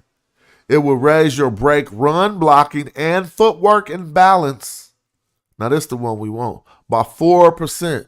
But if we stack the essays, if we stack them and we're at depth, now he gets a plus 15 to break run blocking. And it activate 80% of the time. So this is how you build a killer. So now we done dumped all them essays into that. And the last thing you want to do is make sure he's a humiliator. So take that last and put it in the showboating. Because this makes him dance around like a fool or what have you after he make a good play. And that demoralizes the offense. So it says each defense gains a 5 in morale and the entire offense loses 10. That's at the next click. Right now it's 3 and 5. So showboating starts to add up because they only start with the 50. Both teams starts with a 50 heart and 50 morale. So if you can start taking numbers from the other team in their heart and morale, they start playing worse. You start adding heart and morale by having smart plays, your team start playing better. So this contain expert with this 15 in break blocking, 15 well, he's a 3-star contain expert. Just give him a bonus of 15 to 3 different attributes 80% of the time. Let's go look and see what he'll have. So if he'll have a what? 55, and that's too much break run blocking. Like, is there some old linemen that don't have that? So this is how you do that. Because if I kept giving him the money up here, the skills, he'd get too expensive. So 80% of the time, he's actually going to have a 55 in break run blocking. 80% of the time, he'll have a 45 in balance. And his footwork will be a, 65. Woo! So this boy going to be hard. You feel me? Just because we only on the contain plays, remember that. And then he's going to showboat. Now, if I click save right here, that player is made. I could probably change his name. I'm not going to do that. Then I click right here, show he got contracts already, right? So this is other people. This is real people who set their teams to sign anybody who come on the game and make a new player. So now he got 6 people competing. I mean, everybody will have this. It's not nothing particular to him. If you create a player, you're going to at least have about 6 contracts, maybe 5 teams that you can join if the season just starting, which is right now. But if the season is running, people going to turn this off. So he could join the Houston Roughnecks, the Texas Snakes, or the Dallas Diamonds, the Chicago Blaze. The New York Turtles look like a computer team. And I don't know, and the Vermont Mountain Lions. But I'm not going to do none of that because I will sign him to my own team myself. And put him at the cornerback on. Wait a minute, what happened to his skills? Oh, well, I got to re-click this. I will put him at the side of the cornerback where he needs to defend against. And now, on top of that, I would tell him some things in his tactics to pass rush style, even though it ain't a pass rush. I'm just going to put power and pursuit style aggressive because there ain't been too many times where you got that short of a distance to get to somebody and you shouldn't pursue them aggressively. Aggressive pursuit is for long-range tackles. Like, say you coming across the field, you got an angle tackle. So if you're taking an aggressive angle, you could miss the person if he's too fast. If you're taking a passive or if you take a conservative angle, he's nowhere in the world he's going to get past you while you're angle pursuing him. If you run like, say we on the 20-yard line, right? And the running back bust on the weak side and he got a wide open field and the strong side safety got to go make the stop. If y'all was on the 20 and the strong side safety start targeting him at about the 30, his angle going to be wrong and dude going to be past the 30 by the time he get over there. So a more conservative dude going to aim to stop him at about the 40 or the 50, but the aggressive one going to try to stop him as soon as he can, which causes for a lot of missed tackles on this game. But anyway, that was fun. My contribution to GLB2 for the day. Let me see. So I'll be tripping because this is what I'll be noticing. Let me come show y'all something. I have my plate all in the camera. But it'd be like this for me. Dang. I might be like doing this. Like I see, it's 2 or 3 people watching. Shout out to y'all. But then I'll go look at the video at the end of the night or something. It'll actually be like 100, 200 people actually looked at a GLB video, though, in like one day. So I'll be thankful that I'm bringing, some light to the game that way. But other than that, I don't even be tripping. It's a pastime I enjoy, and I know other people with calculated minds like mine and they like sports and football would enjoy it. So I share it. Now let's look at crypto. Is Bitcoin trying to break 20,000, trying to break 30,000 again? Let's do it, Bitcoin, and never turn back around. So I hope some of the stuff that I put out there was useful, but mostly don't really think about following the pointers I said about how, to build them. You're going to come to your own player builds, but definitely the system of doing everything as one on GLB, that's the biggest Key to success. You gotta build units and teams. You can't just build a bunch of players together like a pickup game. It's not gonna work. You won't beat nobody. So these guys who play this game, these are some of the craziest. Like, let's go look. These people are. So first of all, this is the league I'm in. My team is the Incredible Builds right here. Because I'm trying to be that pretentious. Meaning that I want you to beat my team after I just told you that all of them are built incredibly. And then when we get on the field and blow y'all out, you're going to be like, damn, they really do got some incredible ass builds. But who is the Wiggle Warriors? I don't know, y'all. Let me go see. Oh, this the PP 33P. He ain't no punk. So I'm gonna be fighting with him for some divisions. Let's see what his team been doing. Yeah. He ain't no punk. So right now, this is how I be scouting fools. Because most people will tell you that everything you need to know in like a few watching. Oh, they made it private. Shout out to them. So I can't scout them. That's why people do that. Because I'm going to look at your game and I'm going to look. I know these is different tactics. But I'm going to tell you just how long it'll take for me to see what y'all going to do. What you plan on doing this season. So let me see. These are two good teams. Shout out to Team Beta. They beat us last season. See that right there? Let me stop. Right there, I don't even need to see too much more. Not too many people will run a quarterback out of the 5 wide, especially on this play, if they don't got a running quarterback. So that means the quarterback got to be running like a lot of the time. See, his name is Shane Fast too. So he gonna be trying. He in my division, bro. You better rebuild this dude. And don't lie like you didn't, bro. Do not lie like you didn't. Rebuild him when I blow your doors off, because I got the fastest quarterback in the world in this division. So you think Shane Fast is going to be running with Vike Mick? All right, let's see. But the PHP, I can't compare to him. I think he always beat me. His teams be always beat mine. If that's the right person. So those one of the people that I be like, I got to beat this person. But I just be throwing out little challenges like that.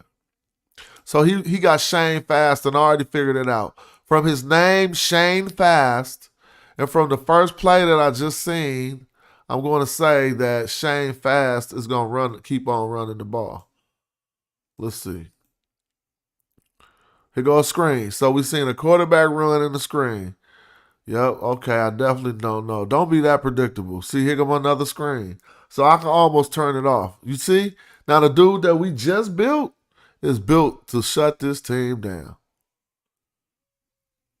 But it just take more than one dude, though. I mean, you know what I'm about to do? I'm about to challenge your team right now. No, I'm not, because we in the same division. So if we wasn't in the same division, I would challenge you. But seeing that we got to play each other when the season starts, I don't want to give you no information. Besides all of the information you can get out of this video. And Team Beta is a passing team this year. And yep, he gonna run outside. Cause I know that, but he gonna do the slower than normal. All right, see, this is the thing. You guys is not making players like me no more. These dudes is like, nah, they look slow. They look like they on rookie level. If I click on my team right now, dude, you're gonna be like, God damn. I'm just talking, but for real. So, you know why? Because I went into over-invested. Let's just show you this. Let me just show you this. To prove that I'm not bumping my gums. God, cats just want to think that I'm crazy. I'm not going to sit here saying that pretentious sounding stuff if it actually really wasn't true. Look, you called this guy Shane Fast, and you're one of the best builders on this team. 3PPH3. You got Shane Fast and you got Collie Fast. I'm going to click on Collie Fast. I know his build ain't open for me to see. So, but there are some things. Oh, look, you can see this. He run a 4.94. I didn't even know that he was slower than my dude. But I just proved it. Let's go to my team. I know you think that's fast, and I know you thought he was fast, but I told you you're going to rebuild him after seeing what I'm doing. Let's go to incredible builds. Bro, this dude's on this team that will blow his doors off. First of all, we got an 8S LiPo. We got an 8S LiPo at fullback. But now when I click into my own team, you're going to see they build. So let me log out. Now let me go back now that I'm logged out so people won't see my players' builds. So now if I go to the roster, oh, this Smash, right? Okay, let me see. Let me see. This ain't, oh, Daytona. Bro, you know his name is Dayton? I should have been Daytona. Let's see what he run, man. He coming out the door. Nobody's stopping this dude. Is he faster? Oh, he's slower? All right, you blew his dog. No, that's a 4.92. This is a 4.75 over here. So let's go back and look. He run a 4.7, bro. Let's go back and look. I gotta see Wiggle Wiggle. He run a 4.7. What he run? Collie fast. What he run? A 4.9. Told you, bro. Now you like, oh, I know you can get to a 4.7, but can you get to a 4.7 and lead the league like my dude about to do? So Collie Fast needs to change his name because he's not even fast as my linebacker. And we in the same division. And I know I'm going to outrush this dude. That's going to be easy work. Like, because now I'm having fun. I'm going to get up out of here. Let me see what the weather looks like outside. Nah, it's still kind of like not the best weather. Guess I'm gonna go work on the RC car. Man, this is the one I'm talking about. Hold on, let me show you. It just came today, and I did an unboxing. I got juice. This is one of my other hobbies. Like plenty of other people, but hold on, let me show you. This is exciting. Now, this, my man said something about rap money, and I was just giving him his props, but this don't got nothing to do with that. Like, my normal friends got more stuff than me. You know what I'm saying? This is a little RC car. Matter of fact, to keep it real, this is not, because I just like, I got time on my hands, right? So I like doing certain projects. This right here is not even one of the best rated rock crawlers or whatever, dude. But I like this. This is what I'm thinking. First of all, look at this articulation. Do you see that articulation? Seriously though. Do you see how big of a rock this thing could go over? Look at the back wheels and the front tire. And they got the same rear articulation, right? This is called a Danchi. Now, if I was doing this for some of my youth or trying to show the reason why we're going to use this platform in our class to build one of the best rock crawlers is because this only online, this costs like $120. So and we could build this to compete with $1,000 RC cars. So that's the type of what I'm gonna start doing today. So I got dual motors. Look at this. This is a real good build. I mean, I don't know why people hate. But one thing, if I'm not mistaken, it got some small motors, but I'm about to go to the hobby shop and go deal with my partners today, right? I'm going to Sand Cow Hobbies in Modesto. That's the best hobby shop out. Owned by my partner Damon. And you can go to Sand Cow Hobbies on Instagram. They didn't have one of these in there. And, you know, one of they dudes said something stupid to me. So I started buying cars on Amazon. So I'm like, look, bro, I'll be driving like hella hours to get to this damn shop. And I didn't like what he said to me, dude. You wouldn't believe what he said to me, but y'all know I went ham. I went dumb ham. And I didn't even wish I went that ham. Because I was in a hobby shop. But he said some silly shit. I was like, dude, why did you have to say that in this hobby shop? Then he got to apologize and all. He lucky the owner wasn't there. Because the owner be like, what? Did you just say that to like one of my best customers, dog? But I ain't been back since because I ain't the type of dude. Like, I don't, nope, I don't have hobbies for people to be like bringing me back to reality of the stupid ass world and shit. I would just rather not deal with you no more, even though that's my man's shop. I don't even want to go there right now. I'm just gonna order these motors off Amazon. Dumbass. The dude apologized enough and he been hella cool, but I'm just like, certain stuff you don't even let people say to you, because if he wasn't in that store, I just would have cracked him in his face. Like, I wouldn't even been able to hold back. You know what I'm saying? But what I was talking about is this platform, right? So if you see, first of all, we got the servo up front, obviously like most rock crawlers, but it appears it got dual motors, and it appears that the dual motors are in. Now this is cool. It appears the dual motors are actually up front on the axle. So that's a rear, because you don't see nothing in the internals. So I know this is a whole nother video, but look, I just be chilling at my house. And I don't always want to talk about the same thing. So if you go in, first of all, look at that small battery that powered this whole system.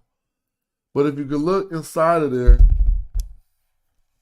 it's really nothing in there too much. Just an ESC, right? Electronic speed control. And where's the power switch? I think, does it have one? How many power switches does this have? So I got one power switch. So this is telling me something. First, I should probably go back to our science videos now, but I'm about to go downstairs and figure this out. They must have an electronic speed control. Nope. See, I figured it out already. I thought they had an electronic speed control in here with two motors set up in reverse polarity going to each motor. But look at this. This motor, and we'll teach the kids like this. The motor is encased on the axle right here, right? And this motor, if you look at this little thing right here, you're going to see that it's on the opposite side on this side. So that means they can send us the same signal. They just flip the motors around and it'll go the same direction. You feel me? So what I'm about to do, this is brand new, but I'm going to first test it out. But I'm taking these motors out. That's not it. I'm taking this electronic speed control out. That's not it. I got some good replacement parts in my garage downstairs, but let me think. I don't got no 380. This can look like a 380 motor and not no 540. I got 540 sitting down. I got some 380s too, but they're not gonna be fresh. The type of torque you need for a rock crawler like this to be, you want it to go really slow, not fast, and you want it to go really, really, really slow. And so you want it to be able to deliver torque while it's going really slow. Now I can show this articulation better. So I'm gonna put the wheels on my chest and then look. You probably ain't giving a real good example of just how much you could get around rocks with something like this, dog. Like, it's crazy. It's like you be going like. So what I'll do, first I'm gonna run it at the height that it's at. I'm going to be dealing with the center of gravity. I'm going to see how much I can do to lower the center of gravity. But from watching the YouTube videos, that's the best $100. Let me show you. That's the best $100 platform that you could ever start on. I know my wife was like, dang, you still talking? But sometimes I just be like, yeah, I'm still talking. Let me see. What's this right here? So I just want to show you something. Even though I'm tripping. Then let me go get up out of here, man. So this is what it is, but it's just the articulation of the look, watch how these legs go when they be going over stuff. So nothing we looking, this probably won't even, I don't know whose video this is. This is just a dude. But nothing we look, you know what a rock crawler is, right? So I would love to see one on the rocks. And why did I talk about GLB and just start talking about different stuff? Because it's my channel and I just use it for my own reasons. Look at that articulation right there. Matter of fact, I'm about to go do this right now. But let's go see.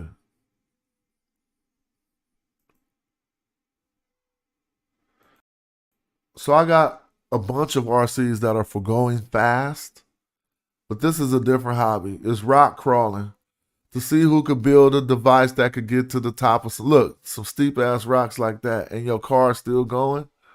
Man, that's hella fun. So people been crawling for a minute. I didn't know nothing about it, but let's look at dude. So this is the Dan Chi. See, I'm about to go play with that thing. Go fishing real quick and open this thing up. He got nice new servos on that thing. And look, this what I be tripping off is filming the video, right? You gotta be raw to film the video because he walking on this trail with a GoPro thing, but I be trying. I don't got no thumb. I need to order the thumb to be able to steer with my thumb. Then I'm gonna be putting these type of videos on YouTube. But all right, y'all. Thanks for tapping in. Thanks for anybody who watched this video in the future. What it was about was stopping at the dreaded screen on GLB2. Hopefully, I put out some information that can help y'all out. I'm about to go